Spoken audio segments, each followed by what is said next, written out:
Mirë se vini në kanalin ton, mos harroni të bëni subscribe dhe të klikoni si përzieles për të marrë njoftimet më të reja. Faleminderit! Historia që ka çuditur edhe mjekët, ja si largova dhimbjet e reumatizmës pa nevojën e ilaçeve. Reumatizma është sëmundje që shumë njerëz po e përjetojnë çdo ditë. Ajo zvogëlon cilësinë e jetës me dhimbjen që krijon dhe e bën të vështirë që personi të shijojë jetën e tij të përditshme.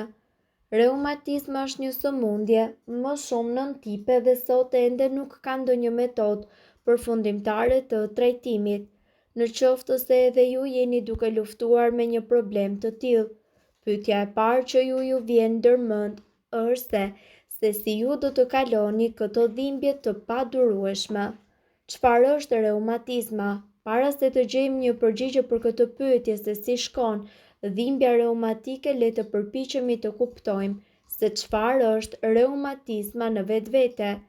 Edhe pse kjo sëmundje mundet që të duket e thjeshtë, në sipërfaqe nuk është as pak e tillë, sepse reumatizmi nuk është sëmundje me një tip të vetëm dhe me një simptom të vetme. Por reumatizma është një term ombrell për gjendje që shkaktojnë dhimbje kronike, shpeshherë të padurueshme që prekin nyje dhe indet lidhëse. Hetimi i çrregullimeve të tilla dhe i ndërhyrjeve terapeutike quhet reumatologji. Burimet mbi reumatizmin prirën gjithashtu që të përqendrohen në artrit. Reumatizma referohet edhe gjendjeve të tjera të cilat shkaktojnë dhimbje kronike të grupuara si reumatizëm ekstraartikular, i njohur gjithashtu si sindromi rajonal i dhimbjes ose reumatizëm i indeve të buta.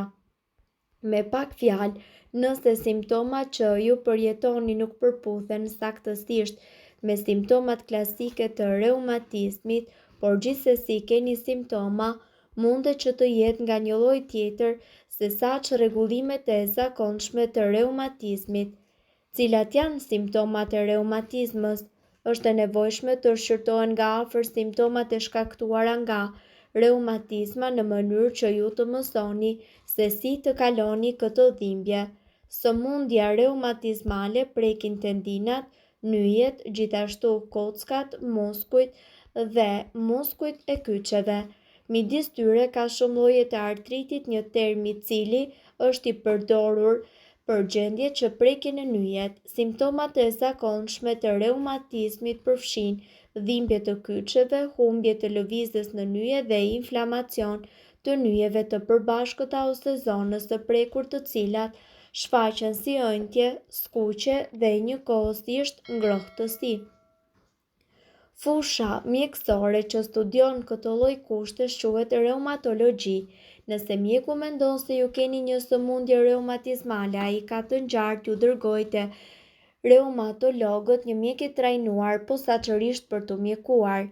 Ky mjek do t'ju udhëzojë në drejtim të ekspertizës së tij në dhimbjet reumatizmale.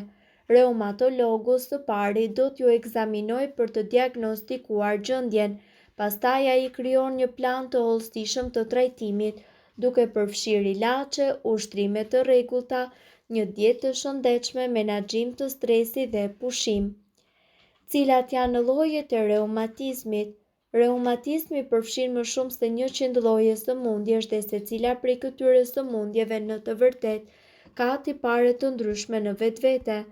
Me kalimin e kohës, shkencëtarët dhe mjekët zbuluan se në të vërtetë ekzistojnë disa lloje të reumatizmit dhe mjekët zbuluan se në të vërtetë pas këtij zbulimi ka edhe disa trajtime të specializuara pikërisht për këtë problem.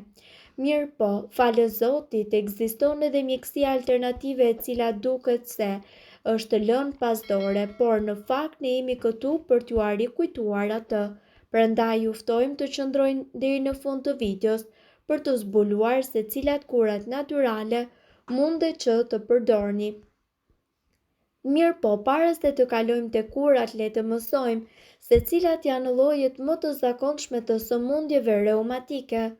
Osteoartriti, artriti reumatoid, lupus, spondyloartropatit, sindroma e Sjogren, skleroderma, artriti infektiv, artriti idiopatik, shkaqet e dhimbjes reumatike. Ndoshta keni reumatizmën dhe thoni pse më ndodhi mua. Ju duhet të konsultoni me shkencën mjekësore për përgjigjen. Shumica e sëmundjeve reumatike ndodhin kur sistemi juaj imunitar shkon keq dhe sulmon indet. Mjekët ende nuk janë të sigurt se çfarë i shkakton saktësisht këto sëmundje. Një teori është se ky është një çrregullim genetik. Në qoftë se ju keni reumatizëm në familjen tuaj, ekziston mundësia që të keni edhe ju reumatizëm. Sidoqoftë, reumatizmi nuk ndodh vetëm për shkak të arsyeve gjenetike. Në të njëjtën kohë, faktorët e mjedisit janë gjithashtu efektiv në reumatizëm. Faktorët mjedisor që mund të shkaktojnë reumatizmën janë: duke qenë i ekspozuar ndaj tymit të cigares, ekspozimi ndaj ndotjes dhe veçanërisht ndotjes së ajrit, përjetimi i infeksioneve të ndryshme. Megjithëse hulumtimi i ilaçeve është ende në vazhdim, për të trajtuar dhimbjen reumatike nuk ka ndonjë trajtim të përhershëm në dispozicion. Mirëpo, dieta e shëndetshme, pushimi i duhur, menaxhimi i stresit dhe ushtrime të rregullta ndihmojnë në përmirësimin e cilësisë së jetesës. Ilaçet pa recetë dhe trajtimet plotësuese ndihmojnë në lehtësimin e dhimbjeve dhe zvogëlimin e inflamacionit. Menaxhimi i sëmundjes me produktet popullore. Shtesat e vajit të peshkut.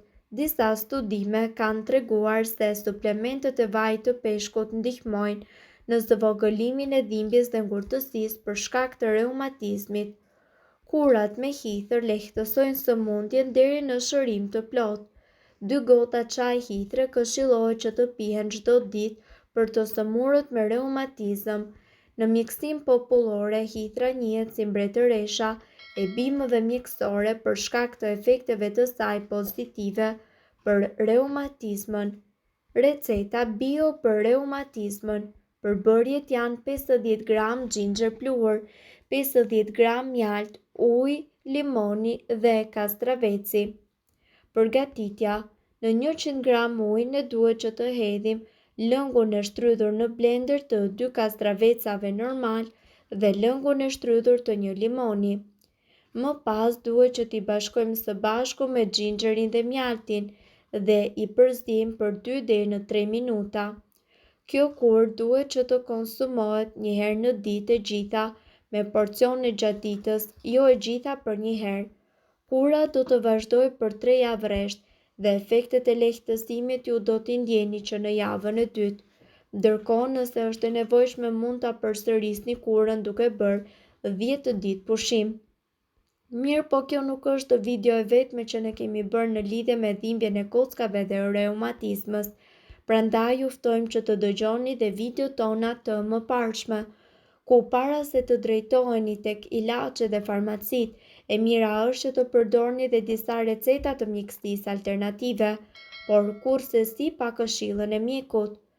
Ju duhet të dini se ushqyerja dhe stili i jetesës luajnë një rol tepër të rëndësishëm në forcimin e kockave tona, prandaj mundohuni të qëndroni të shëndetshëm dhe sa më aktiv fizikisht. Duhet të dini se këto informacione nuk kanë për qëllim të zëvendësojnë ilaçet e përshkruara nga mjeku. Para se të përdorni këto receta të mjekësisë alternative, ne ju sugjerojmë që të këshilloni më parë me mjekun tuaj. Në qoftë se gjendja juaj është kronike dhe zgjat në kohë, më e mira që mund të bëni është që të paraqiteni menjëherë tek mjeku juaj për të marrë trajtimin e duhur. Nëse ndonjë prej këtyre përbërësve ju shkakton alergji, e mira është që të mos i përdorni këto receta të mjekësisë alternative. Nëse doni të dëgjoni videot tona që ne postojmë çdo ditë, kliko subscribe.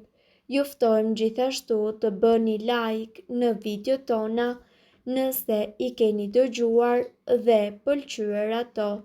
Faleminderit që e patë videon ton. Shpërndajni këtë video në profilin tuaj në mënyrë që të informohen edhe shokët tuaj. Faleminderit.